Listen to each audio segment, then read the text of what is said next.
아시겠지만 저희가 지금 계속해서 예수님의 비유의 공부를 하고 있어요. 예수님의 비유 시리즈를 공부하고 있는데 제가 질문이 있습니다. 예수님의 비유 중에 가장 유명한 비유가 뭐가 있을까요?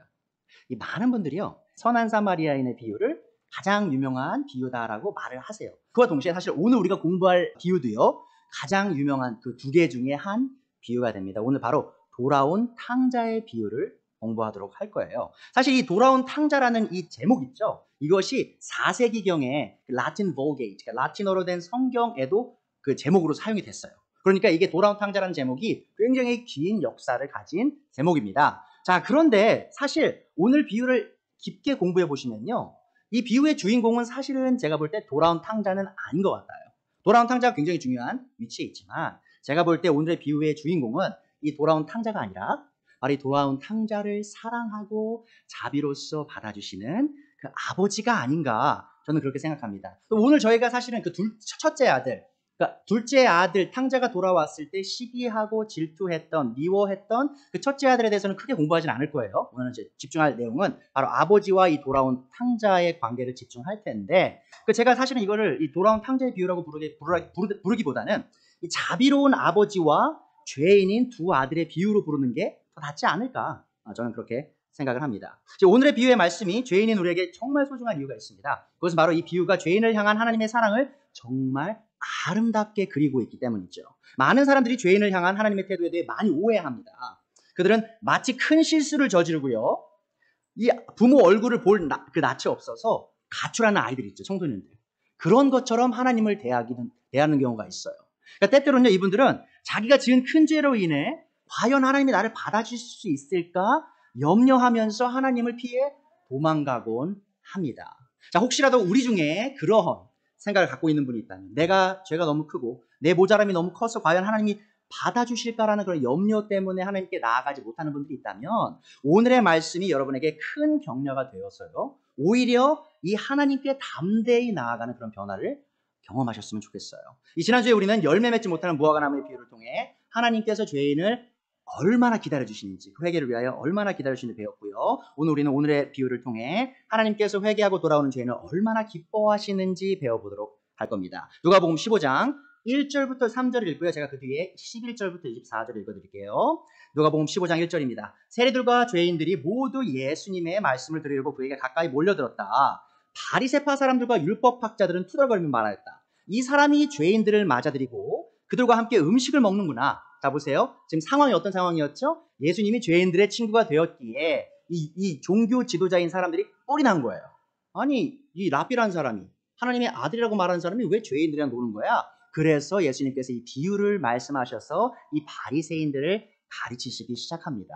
그런데 오늘 저희가 이제 읽지는 않겠지만 4절부터 7절에서는 잃은 양의 비유가 나와요. 그러니까 목자가 양을 한 마리 잃었을 때 그걸 찾아 나서는 모습. 또 두 번째 8절부터 10절에서는 한 여인이 이 드라크마 그 동전을 잃어버렸을 때 그것을 찾기 위해 그 가진 노력을 하는 모습이 나옵니다. 이 두 비유를 말씀하시고 난 뒤에 이제 세 번째 비유 예수님께서 11절에 말씀하십니다. 예수님께서 말씀하셨다. 어떤 사람에게 아들 둘이 있는데 작은 아들이 아버지에게 말하기를 아버지 세상 가운데서 내게 돌아올 몫을 내게 주십시오 하였다. 그래서 아버지는 살림을 두 아들에게 나눠주었다. 며칠 뒤에 작은 아들은 제 것을 다 챙겨서 먼 지방으로 가서 거기서 방탕하게 살면서 그 재산을 다 낭비하였다. 그가 모든 것을 탕진했을 때에 그 지방에 크게 흉년이 들어서 그는 아주 궁핍하게 되었다. 그래서 그는 그 지방의 주민 가운데 한 사람을 찾아가서 몸을 의탁하였다. 그 사람은 그를 들로 보내서 돼지를 치게 하였다. 그는 돼지가 먹는 쥐염 열매라도 좀 먹고 배를 채우고 싶은 심정이었으나 그에게 먹을 것을 주는 사람이 없었다. 그제서야 그는 제정신이 들어서 이렇게 말하였다. 내 아버지의 그 많은 품품들에게는 먹을 것이 남아도는데 나는 여기서 굶어 죽는구나. 내가 일어나 아버지에게 돌아가서 이렇게 말씀드려야겠다. 아버지, 내가 하늘과 아버지 앞에 죄를 지었습니다. 나는 더 이상 아버지의 아들이라고 불릴 자격이 없으니 나를 품꾼의 하나로 삼아주십시오. 그는 일어나서 아버지께로 갔다. 그가 아직도 먼 거리에 있는데 그의 아버지가 그를 보고 측은히 여겨서 달려가 그의 목을 껴안고 입맞추었다. 아들이 아버지에게 말하였다. 아버지, 내가 하늘과 아버지 앞에 죄를 지었습니다. 이제부터 나는 아버지의 아들이라고 불릴 자격이 없습니다. 그러나 아버지는 종들에게 말하였다. 어서 가장 좋은 옷을 꺼내서 그에게 입히고 손에 반지를 끼우고 발에 신을 신겨라. 그리고 살찐 송아지를 끌어다가 잡아라. 우리가 먹고 즐기자. 나의 이 아들은 죽었다가 살아났고 내가 잃었다가 되찾았다. 그래서 그들은 잔치를 벌였다. 자, 오늘의 비유의 말씀을 통해 제가 여러분에게 말씀드리고 싶은 대지, 메인 포인트는 이겁니다. 하나님께서 참되게 회개하며 돌아오는 죄인을 큰 기쁨으로 환영하신다는 겁니다. 처음에도 말했지만 오늘의 비유에서 세 명의 중심 인물이 나오죠. 첫 번째 자비로운 아버지, 두 번째 자비롭지 못하고 교만한 첫째 아들. 저희가 읽지 않았지만 오늘의 비유 이제 24절 후에 이 첫째 아들이 둘째 아들의 돌아온 모습을 보고 화를 내죠. 아니, 어떻게 저런 아들을 나보다 더 사랑할 수 있습니까 하면서 시기 질투하는 모습을 보게 됩니다. 자, 그리고 큰 죄를 회개하고 아버지께 돌아온 둘째 아들이 또 나오죠. 자, 이 세 명은 정확히 누구를 의미할까요? 이 세 명이 누군지 이해하기 위해선 예수님께서 오늘의 비유를 가르친 상황을 주목하실 필요가 있어요. 저희가 처음에 1절, 2절 읽었죠? 상황이 어떤 상황이었습니까? 예수님께 많은 세리들과 죄인들이 다가오자 바리새파 사람들이 또 율법학자들이 투덜거리며 말했죠. 이 사람이 죄인들을 맞아들이고 그들과 함께 음식을 먹는구나. 자, 그래서 예수님께서 이 비유, 세 가지 비유를 들어서 이 사람들을 가르치셔야만 했었습니다. 자, 보세요. 그러면 지금 세 명의 그룹의 사람들이 나오죠. 지금 비유가 아니라 지금 현실 속에서 예수님이 계시고요. 또 예수님과 친구가 된 세리들과 죄인들이 있고 또 바리새인 율법 학자들이 있어요.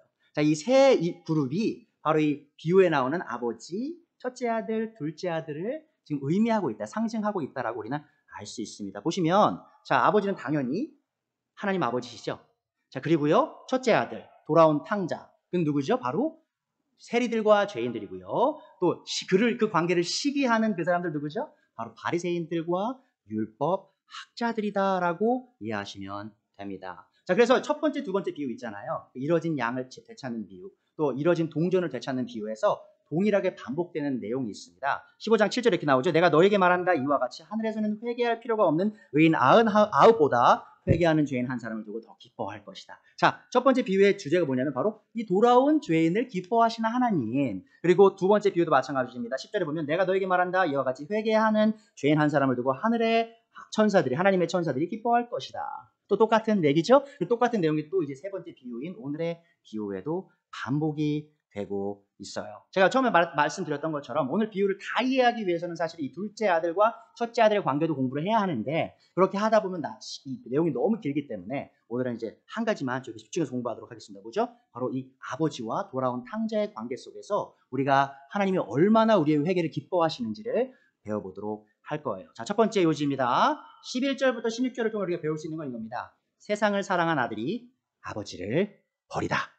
자, 세상을 사랑한 탕자가 아버지를 버리고 세상으로 나아가는 장면을 보게 돼요. 이 둘째 아들의 관심과 사랑의 대상은 아버지가 아닙니다. 바로 아버지의 재산이었죠. 12절에 보시죠. 작은 아들이 아버지에게 말하기를 아버지 재산 가운데서 내게 돌아올 몫을 내게 주십시오 하였다. 그래서 아버지는 살림을 두 아들에게 나누어 주었다. 이 유대교 사회에서 아버지의 재산을 원하는 것은 아버지의 죽음을 원하는 것과 같은 의미였어요. 자, 왜 그렇죠? 아버지가 죽어야만 이 유산이 자식들에게 분배되기 때문이었죠. 일반적으로 유대 관습에서는 이런 일이 사실 흔치 않았는데 오늘의 비유에서는 이 자비로운 아버지가 이 아들의 요구를 들어줘서 자신의 그 필요한 유산을 줍니다. 자, 그래서 12절에 살림을 두 아들에게 나눠주었다라고 말하죠. 자, 그런데 이 살림이라고 번역된 단어가요, 이 그리스어에 보면 굉장히 흥미로워요. 왜냐하면 이 그리스어가 바이오스라는 그리스어거든요. 살림.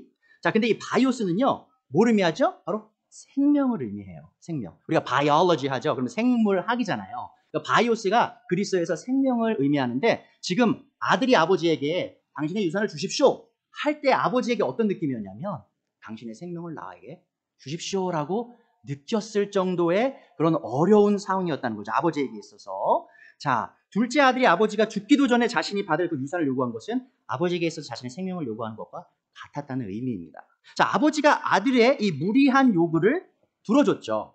흔치 않은 일인데, 자, 이것이 뭘 의미하냐? 제가 볼 때 이런 것 같아요. 하나님께서는요, 자신을 버리고 떠나가는 죄인들의 그 자유의지를 언제나 인정해 주십니다. 물론 아버지께서 마음은 아프지만 자신을 그 증오하고 싫어하여 멸시하고 떠나는 죄인들을 사실 그렇게 가게 두시는 분이라는 것을 오늘의 비유가 간접적으로 보여준다고 봐요. 하나님께서 죄인이 자신의 길을 고집스럽게 가려 할 때 억지로 막으시는 분이 아님을 기억하셔야 합니다. 이 둘째 아들의 관심이 아버지가 아니라 아버지의 재산이었다는 사실이 우리에게 시사하는 바가 무엇일까요? 자, 우리가 하나님을 섬기는 이유가 우리가 하나님 본인을 기뻐하고 즐거워하는 이유가 아니라 바로 하나님께서 주시는 복 때문이라면 우리의 모습이 이 탕자의 모습과 같지 않은 것이냐라고 저는 생각할 수밖에 없다는 것이죠. 여러분 한번 생각해 보세요. 여러분이 결혼하셨어요. 10년, 20년, 30년 살았는데 나중에 알고 보니 이 사람이 나와 결혼한 이유가 나를 사랑한 게 아니었대요. 자기 친구한테 쓴 편지를 봤는데 30년 전에 결혼할 때 이렇게 쓴 거예요. 아, 나는 그 여자 사랑하지 않아. 그 여자가 재산이 많아서 나는 그 여자랑 결혼해. 그럼 뭐 발견했다고 생각해 보세요. 와, 그냥 난리 나겠죠. 마음이 무너지고 내 삶 전체가 다 거부되는 그런 느낌을 받을 거 아니에요. 자, 그런 식으로 근데 많은 사람들이 하나님을 대해요. 많은 교회 나오는 사람들이 하나님을 왜 찾냐? 하나님을 영광 돌리기 위해? 아니죠. 하나님을 경배하기 위해? 아니죠. 하나님이 나한테 복 주신대. 내가 교회 가면 하나님이 나 건강 주신대.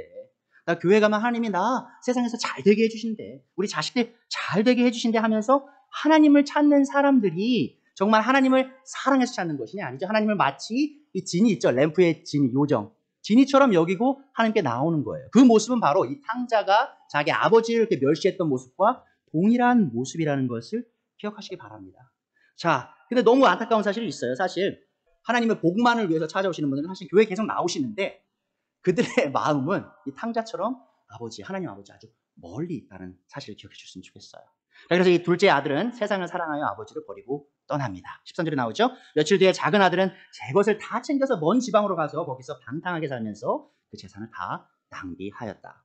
이 둘째 아들은 아버지가 자신을 찾을 수 없는 아주 먼 곳으로 떠나 아버지의 돈을 써서 이 세상의 쾌락을 즐기며 살았습니다. 이 30절에 보면요. 오늘 본문을 제가 읽지 않았지만 30절에 이 첫째 아들이 둘째 동생에 대해서 이렇게 얘기해요.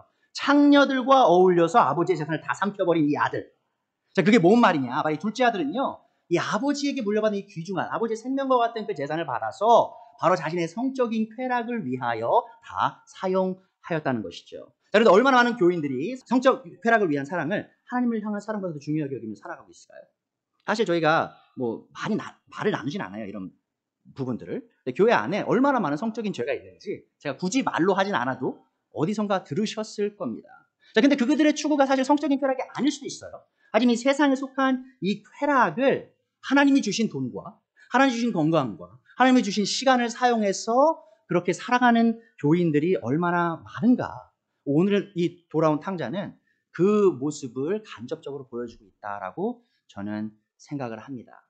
이 둘째 아들의 세상을 향한 사랑과 헌신, 그 결말이 뭐였죠? 그런데 바로 비참한 파국이었습니다. 14절부터 16절에 나오는데요. 이 영원할 것만 같았던 재물은 눈 깜짝할 사이에 바닥을 보기 시작했고요. 또 심각한 가뭄은 한때 부자였던 둘째 아들을 금세 빈털터리로 만들어버리죠. 14절에 나오죠. 그가 모든 것을 탕진하였을 때 그 지방에 크게 흉년이 들어서 그는 아주 궁핍하게 되었다. 이 아버지의 재산의 큰 몫을 챙겨 집을 떠날 때 이 둘째 아들은 자신에게 닥칠 이 미래를 상상이나 했을까요?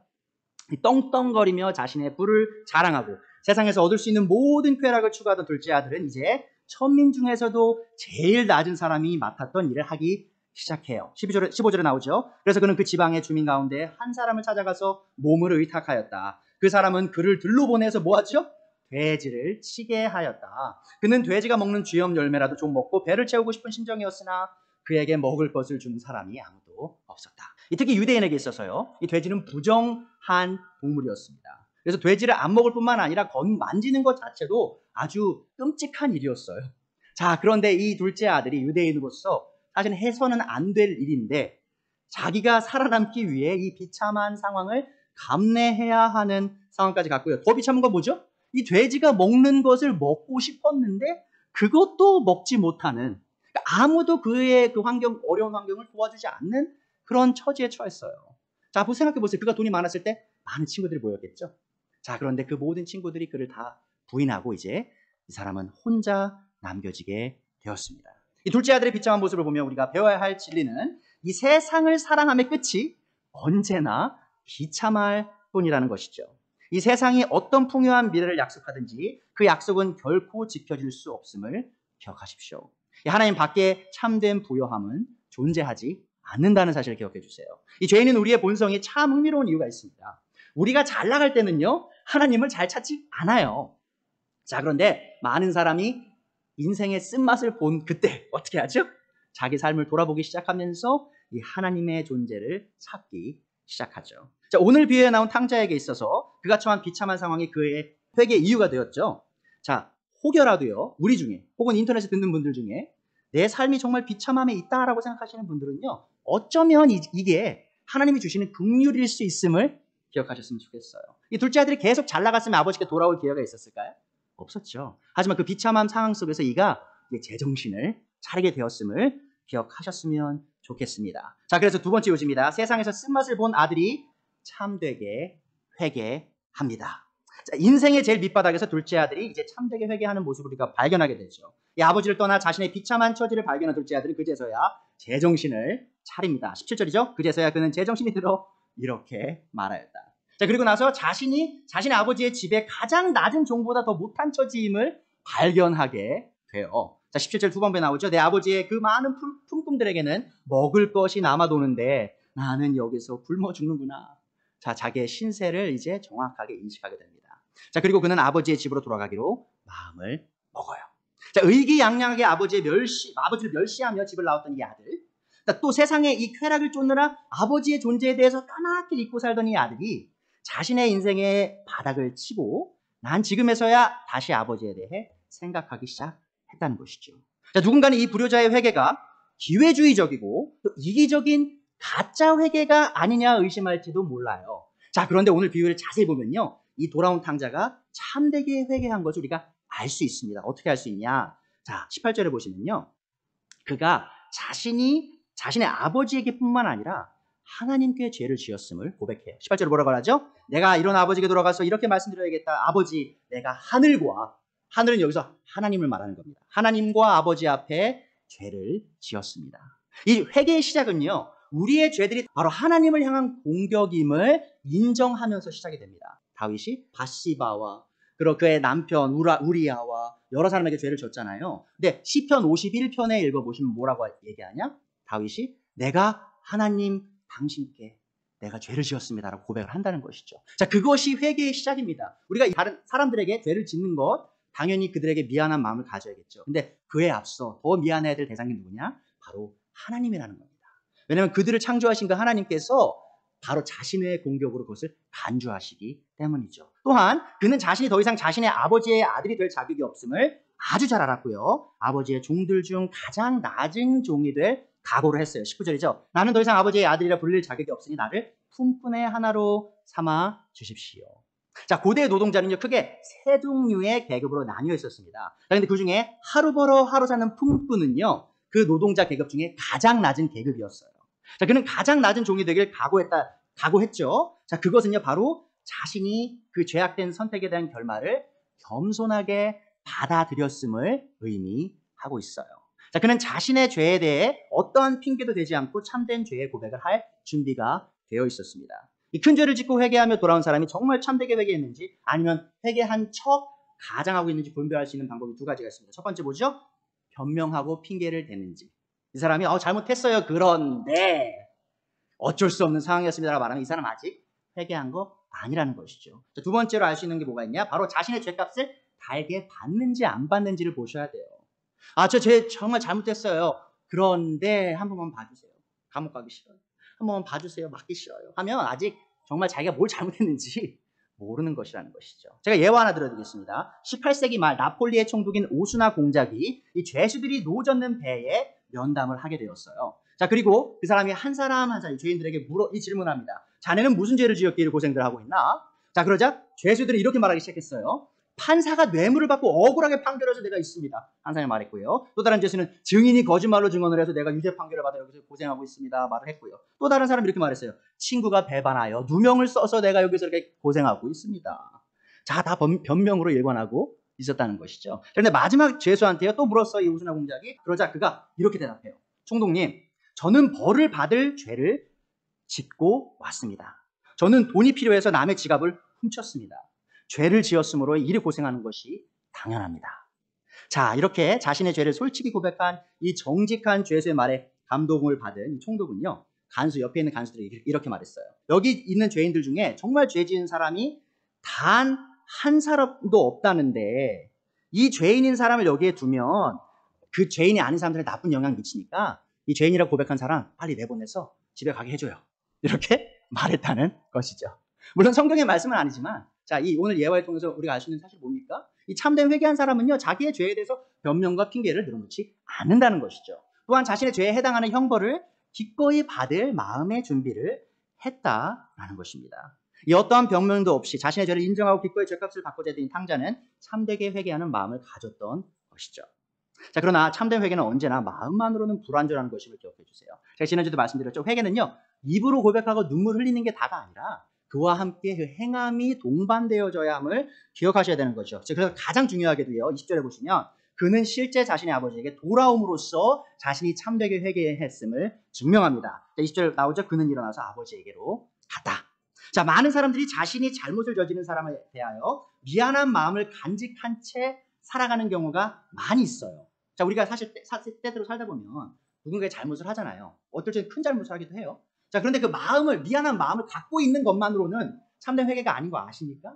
우리가 그 마음을 계속 쥐고 갈 게 아니라 그 사람에게 전화를 걸든지 편지를 쓰든지 가서 만나든지 해서 그 잘못을 고백할 때 그때 그 참된 회개가 일어난다는 것을 기억해 주셨으면 좋겠어요. 자, 그래서 이 돌아온 탕자, 돌아오는 탕자는 자신의 참된 회개했음을 이 아버지께 돌아오는 이 모습을 통하여 우리에게 자신의 회개를 증명하고 있죠. 자, 그렇다면 우리 또한 마찬가지죠. 만약에 여러분들이 하나님 앞에 큰 죄가 있다, 난 이 죄를 용서받아야 한다라고 생각하신다면 이제는 오늘 여러분이 하나님 앞에 나아가서 겸손히 엎드리셔야 되는 시간이 바로 오늘 이 시간이라는 것을 기억하셨으면 좋겠어요. 자, 그럼 우리가 그렇게 할 때 하나님께서 우리를 어떻게 받아주시냐? 이 참되게 회개하고 돌아온 이 아들을 아버지가 어떻게 받아주시냐? 세 번째 요지입니다. 아버지가 회개하고 돌아온 탕자를 큰 기쁨으로 환영한다. 자, 둘째 아들이 아직 먼 거리 있을 때 아버지는 그의 모습을 곧바로 알아챕니다. 20절에 나오죠. 그는 일어나서 아버지를 갔다. 그가 아직도 먼 거리에 있는데 그의 아버지가 그를 보고 측은히 여겨서 달려가 그의 목을 껴안고 입을 맞췄다. 자, 보세요.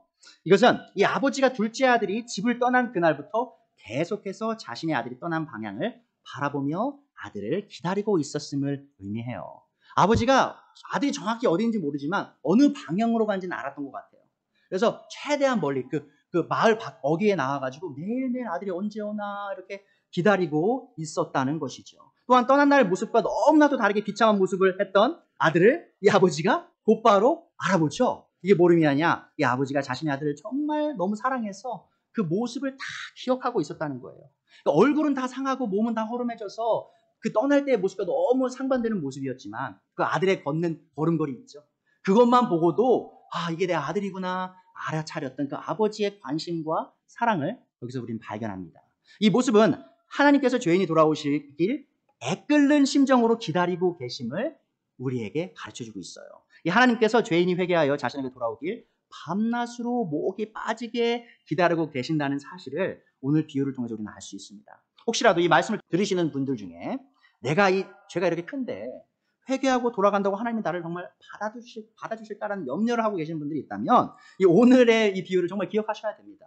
이 하나님께서 여러분의 회개를 밤낮으로 목 빠지게 기다리고 계심을 기억하셨으면 좋겠어요.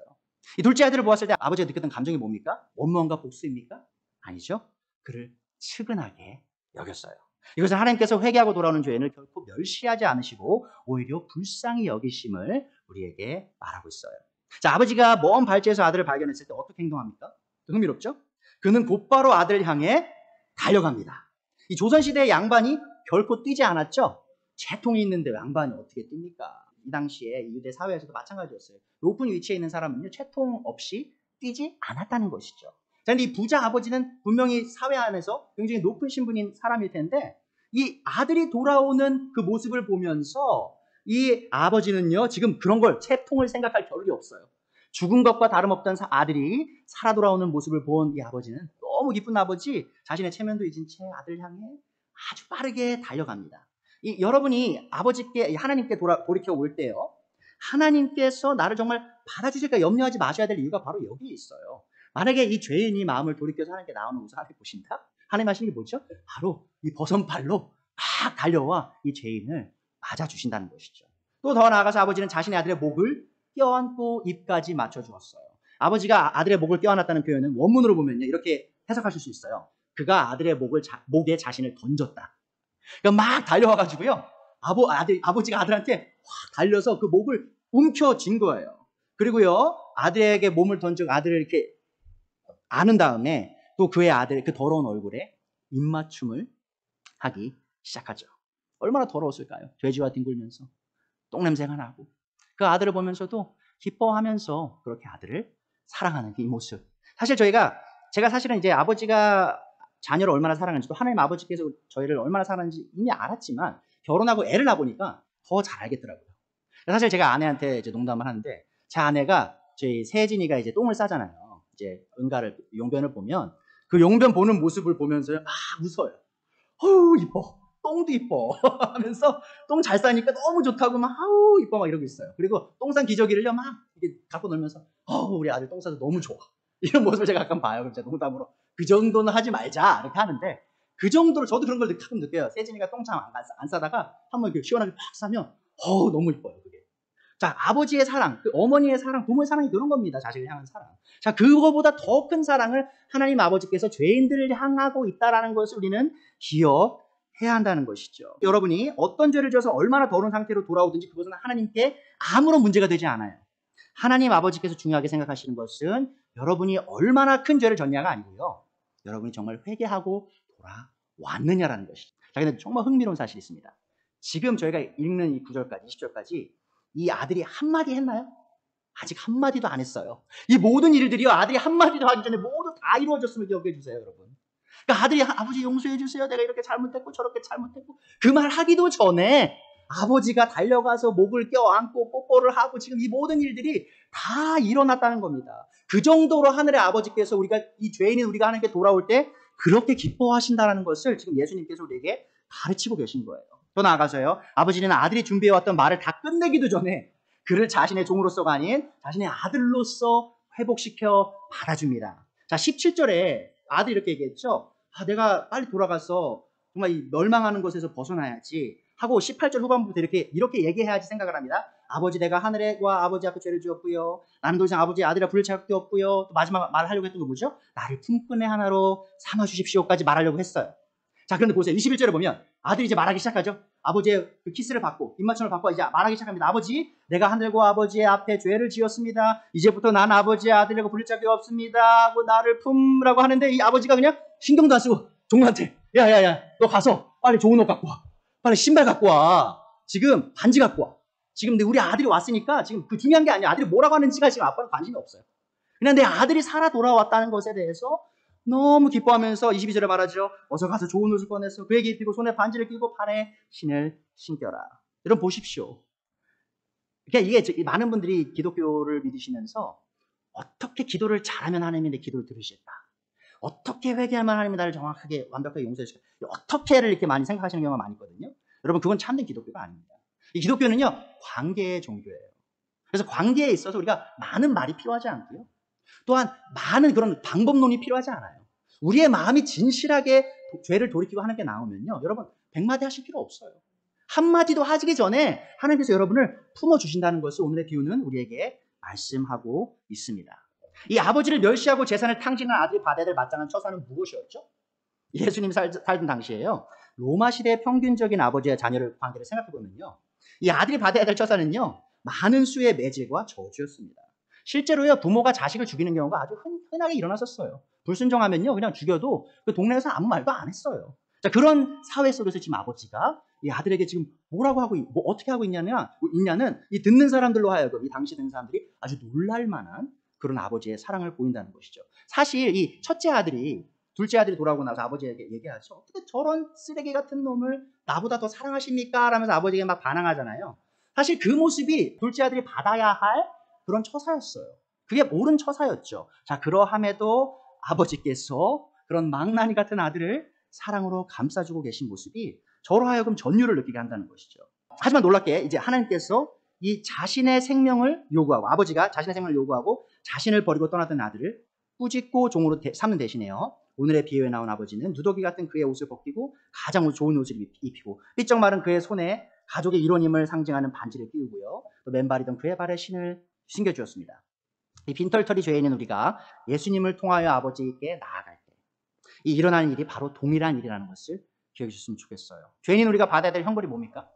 바로 죽음과 영원한 지옥이에요. 자, 그러나 우리가 회개하고 그리스도를 통해 아버지께 나아갈 때 하나님 아버지께서 우리에게 어떤 일을 하시죠? 제가 에베소서 1장 3절 넣어드렸는데 우리가 영원한 형벌을 받는 것이 마땅한 것인데 하나님께서 그리스도를 통해 자신에게 이렇게 하십니다. 우리에게 우리 주 예수 그리스도의 아버지이신 하나님을 찬양합시다. 왜죠? 하나님께서는 그리스도 안에서 하늘에 속한 온갖 영적인 복을 우리에게 주셨습니다. 여러분 많은 분들이 그리스도교를 이 기독교를 오해하시는 게 뭐냐? 바로 복 받으려고 옵니다 이렇게 말씀하세요. 예수님 믿습니다라고 고백하시는데 더 복 받으려고 더 하면서 교회에 나오세요. 자, 근데 바울은 지금 뭐라고 말하죠? 그리스도 안에 아버지께 나온 자들이 어떤 복을 받았다고요? 이미 모든 영적인 복을 이미 다 받았다라고 말하고 있는 거예요. 여러분 우리가 이 진리를 이해할 때 와, 하나님의 사랑이 정말 크구나. 하나님이 용서하실 때 이 조건을 다시는 게 아니에요. 영희야, 너 죄에 졌지? 돌아왔지? 자, 이제부터 너 이렇게 살아야만 너 계속 용서해 준다. 이렇게 해야지 내가 또 다른 복 줄 거야. 이게 아니에요, 하나님은. 그리스도를 통해 돌아오는 모든 사람을요, 자기 아들 자신의 아들 예수님처럼 여기시고 예수님이 가지신 그 모든 복을 한 번에 다 주시는 거예요. 그것이 바로 기독교가 말하는 구원임을 기억하셨으면 좋겠습니다. 이 아버지는 아들을 개인적으로 환영할 뿐만 아니고요. 여기서 어떻게 나오지? 23절부터 아들을 되찾은 자신의 기쁨을 온 동네방네 알리기 위해 성대한 잔치를 열기 시작합니다. 23절에 나오죠. 그리고 살찐 송아지를 끌어다가 잡아라. 우리가 먹고 즐기자. 나의 아들은 죽었다가 살아났고 내가 잃었다가 되찾았다. 그래서 그들은 잔치를 벌였다. 자, 이 아버지가 여기서 멈출 수 없는 거예요. 단순히 아들만 회복시켜주는 게 아니라 이 사실을 온 동네방네 다 알리고 싶었다는 것이죠. 1세기 근동지방에서 고기 식사를 하는 일은 흔치 않은 일이었습니다. 특히 살찐 송아지는 1년 중 몇 차례 없는 큰 명절에만 먹을 수 있는 아주 귀한 음식이었어요. 이 자신을 버리고 떠났던 아들의 귀환이 아버지에게 그 정도로 기쁜 일이었다는 것을 기억하십시오. 잃어버린 한 마리의 양을 찾았을 때 자신의 친구와 이웃을 불러 함께 기뻐했던 목자 있죠? 첫 번째 비유. 또 잃어버린 드라크마 동전을 찾았을 때 자신의 친구들과 이웃을 불러 함께 기뻐했던 그 여인. 또 두 번째 비유죠. 또한 그런 것처럼 아버지께서는 자신의 아들의 생활을 기뻐하며 온 동네가 떠들썩하게 큰 잔치를 베풀었어요. 25절에 보면요. 이 잔치가 얼마나 컸던지 음악 소리와 춤추면서 노는 소리가 이 첫째 아들이 아직 집에 당도하기 전에 들렸다라고 지금 비유는 말하고 있다는 것이죠. 자, 아버지는 왜 이렇게 크게 기뻐하셨습니까? 자신을 버리고 떠난 아들을 평생 다시 보지 못할 것이라 생각했던 아버지에게 아들의 귀환은 마치 아들이 죽었다 살아난 것과 같은 큰 기쁨이었다는 겁니다. 우리가 부모로서 알 수 있죠. 사실 우리 자식들이 우리에게 아무리 큰 잘못을 해도 우리가 그 아들을 저주하지 않아요. 그 자녀를 저주하지 않죠. 그래도 나를 이렇게 미워하는 자식이라도 잘 됐으면 좋겠다. 그런 마음이 부모 마음 아닙니까? 자, 그런 마음으로 기다리던 이 아버지가 그 아들이 돌아왔을 때 그를 사랑으로 받아주는, 그 기쁨으로 받아주는 모습을 우리는 목도하고 있습니다. 우리가 참되게 회개하고 하나님께 돌아올 때 영적으로는 죽었던 우리가 예수님 안에서 또한 살아난다는 사실도 기억해 주시면 좋겠어요. 지금 아버지가 내 죽었던 아들이 살아났다라고 했잖아요. 그게 사실 우리가 영적으로 실제로 죄인들이 회개할 때 일어나는 일입니다. 에베소 2장 1절에 적어드렸는데 여러분도 전에는 허물과 죄로 죽었던 사람들입니다. 그러니까 예수님 밖에 있는 모든 사람은 영적으로 다 죽어 있는 겁니다. 또 2절에 나오죠. 그때 여러분은 허물과 죄 가운데서 이 세상의 풍조를 따라 살고 공중의 권세 잡은 자 누구죠? 바로 통치자 사탄입니다. 사탄, 곧 지금의 불순종의 자식들 가운데 작용하는 영에 따라 살았습니다. 우리는 하나님께 충성하던 사람이 아니라 이 사탄에게 충성하던 사람들이에요. 우리도 모두 전에는 그들 가운데서 육신의 정욕대로 살고 육신과 마음이 원하는 대로 행하였으며 나머지 사람들과 마찬가지로 날 때부터 진노의 자식이었습니다. 보시죠? 여러분, 우리 모두가 태어나기를 다 이 탕자로 태어난 겁니다. 하나님께 속한 사람은 없어요. 태어나면서부터. 다 죄인으로 영적으로 죽어서 세상을 섬기고 사탄을 섬기며 살아가던 우리였어요. 근데 4절 뭐라고 나오죠? 그러나 하나님은 자비가 넘치시는 분이셔서 우리를 사랑하신 그 크신 사랑으로 말미암아 범죄로 죽은 우리를 그리스도와 함께 살려주셨습니다. 여러분은 은혜로 구원을 받았습니다. 하나님께서는 자 보세요. 그리스도 예수님 안에서 우리를 그분과 함께 살리시고 또 뭘 하셨냐? 하늘에 함께 앉게 하셨습니다. 사실 제가 이 에베소서를 공부하면서 수년 전에 에베소 2장을 공부하다가요. 졸도를 할 뻔했어요. 졸도. 제가 구원받은 거 알았어요. 죄 용서받은 것도 알았고. 그리고 제가 에베소 1장 3절 공부했잖아요. 영적인 모든 복이 내게 이미 주어졌구나. 너무 감사하다. 근데 이 2장 6절 읽다가 기절할 뻔했어요. 저를 영적으로 살려셨을 뿐만 아니라 그리스도 안에서 모든 영적인 복을 다 주셨을 뿐만 아니라 저를 사실 이걸 하늘의 왕자라고 이해하실 수 있거든요. 하늘의 왕좌에 그리스도와 함께 앉히셨다는 거예요. 여러분, 베드로 전서 읽어보시고 요한계시록 읽어보시면요. 뭐라고 말하냐? 이 사도들이 하나님께서 우리를 자신의 왕 같은 제사장으로, 왕과 제사장으로 삼으셨다. 이렇게 나와요. 여러분, 이게 구원이라는 것이 엄청난 일인 거예요. 그런 거렁뱅이처럼 아버지를 멸시하고 무시하고 아버지의 대적이었던 우리가 회개하며 그리스도를 통해 나올 때 그냥 구원 딸랑 주시기 이게 아니고요. 영적인 모든 복을 다 주실 뿐만 아니라 그리스도와 함께 영적인 통치자로 우리를 만들어 주신다는 거예요. 여러분, 여기에서 우리가 우리 자신의 자존감을 발견하게 되는 겁니다. 많은 분들이요, 나 자신을 사랑해서 자존감을 높인다 착각하세요. 그게 아니고요. 이 하나님이 우리를 이렇게 얼마나 사랑하시고 얼마나 큰 복을 그리스도 안에 주시는지를 보면서 나 같은 죄인, 아무 가치 없는 이 죄인이 이런 귀한 은혜를 받는다고 하면서 이제는 우리가 살면서 사람들이 날 좀 무시해도 괜찮은 거예요. 아유, 무시하라지 뭐. 아버지께서 나를 이렇게 사랑하시는데, 나를 하늘의 그 왕좌의 그리스도와 함께 앉히셨다는데 내가 뭐가 부족하랴라고 하면서 이게 그냥 자기 위로가 아니고요. 정말 너무 큰 위로를 그 마음에 받는 것이라는 것이죠. 자, 그렇게 이 되살아난 우리를 보면서 하나님께서 하늘에서 천사와 함께 잔치를 벌이시면서 기뻐하시는 모습이 오늘의 비유의 말씀이라는 겁니다. 물론 우리가 오늘의 비유는 자신의 죄를 뉘우치고요, 구원받는 사람의 그 초점을 맞춘 거긴 해요. 자, 그런데요, 이미 복음을 믿고 구원에 이른 사람이 이 세상을 쫓아가다가 돌이킬 때, 그때는 하나님께서 어떻게 반응하실까요? 그때는 하나님께서 너 한번 용서해줬는데 또 배신했으니까 이제 너 안 돼, 이렇게 하실까요? 자, 야고보서 4장 한번 봅시다. 제가 적어드렸죠? 이 야고보서 4장은요, 세상을 사랑하여 자신이 있어야 할 자리에 있지 못했던 성도들을 꾸짖으며 시작됩니다. 야고보서 4장 4절이죠. 간음하는 사람들이요, 세상과 보탐이 하나님과 등지는 일이 아닙니까? 누구든지 세상의 친구가 되려고 하는 사람은 하나님의 원수가 되는 것입니다. 하나님께서는 우리 안에 살게 하신 그 영을 질투하실 정도로 그리워하신다라는 성경 말씀을 여러분은 헛된 것으로 생각합니까? 자, 야고보 사도가 지금 세상을 사랑하는 성도들을 꾸짖는 거예요. 어떤 분들은 이 믿는 성도로서 하나님보다 세상을 사랑하며 이 반항하고 있을지도 몰라요. 말씀 듣는 중에, 들으시는 분들 중에. 온라인도 있죠. 사실 저도 그런 삶을 살았거든요. 어릴 때 복음의 믿음을 믿었지만 오랜 시간 동안 사실 제가 하나님보다 세상을 더 사랑했었습니다. 자, 그런데 이런 사람들을 보고 지금 야고보 사도가 어떻게 권면을 하냐. 그게 굉장히 중요하죠. 8절에 보시면 뭐라고 말합니까? 하나님께로 가까이 가십시오. 자, 그리하면 하나님께서 가까이 오실 겁니다. 여러분, 굉장히 큰 은혜의 말씀이에요. 제가 개인적으로 경험한 거거든요. 제가 세상 속에서 정말 정신없이 살았어요. 그러다가 내가 더 이상 이렇게 살면 안 되겠다. 번뜩 이제 그런 하나님께서는 계기를 주셔서 이제 하나님을 찾아야지, 죄를 돌이켜야지 하고 제가 하나님께 한 발을 디뎠거든요. 그 하나님이 2발 오시는 거예요, 저한테. 그 제가 2번째 발 했더니 4발 오시는 거예요. 그 제가 조금만 갔는데 하나님이 계속 오시니까 너무 좋아서 저도 막 달려가는 거예요, 하나님께. 하나님이 더 빨리 저에게 달려오시는 것을 제가 영적으로 경험했다는 것이죠.